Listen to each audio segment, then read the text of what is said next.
Welcome back to the break. This is a significantly less hungry CCP Fozzie, joined by CCP Dolan, and we're bringing you our next match of the second day of the 11th Alliance Tournament. This is the first match of our elimination bracket.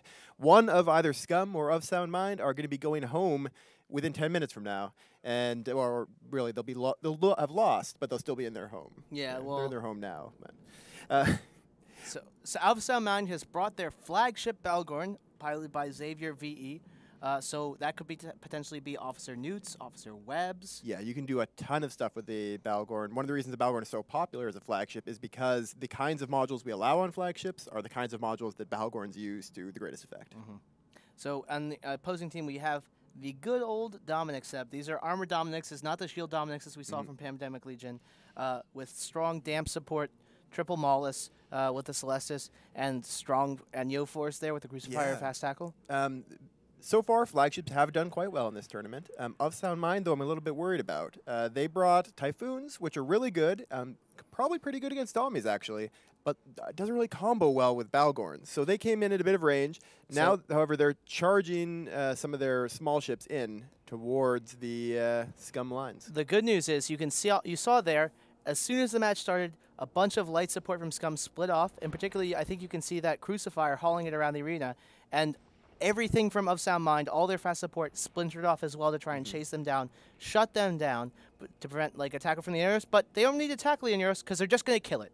Yes. They're just going to sentry blap it, Fideris fade on, falling in the first minute of the match in return for a Maulus. And these Dommies are actually going pretty fast, or these Typhoons are actually going pretty fast. They're cruise missile Typhoons. They can hit very long ranges. They can outrange the Dominix.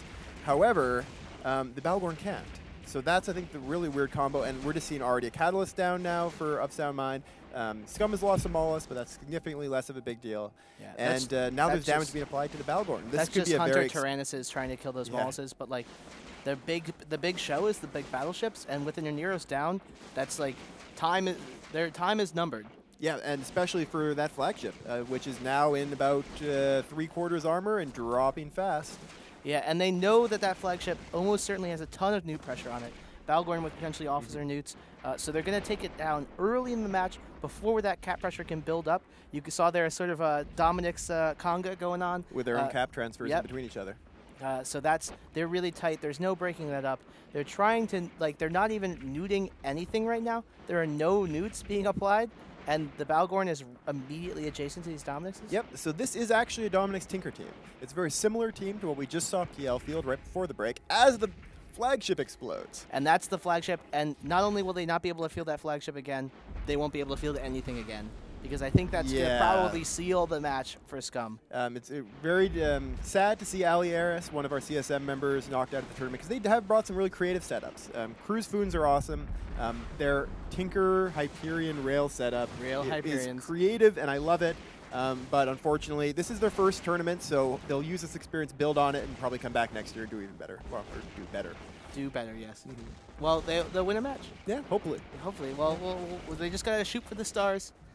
Aim for the moon, and if they miss, they'll land in the stars. And then they can like battle stuff out in the stars. Yeah, exactly. Which is, well, they're already doing that. But so we see here, they're actually shooting the Guardian. Killing the Guardian would be is going to be nice. Like if they had done that at the same time that SCUM had done that to Of Sound Mind, that would have been great.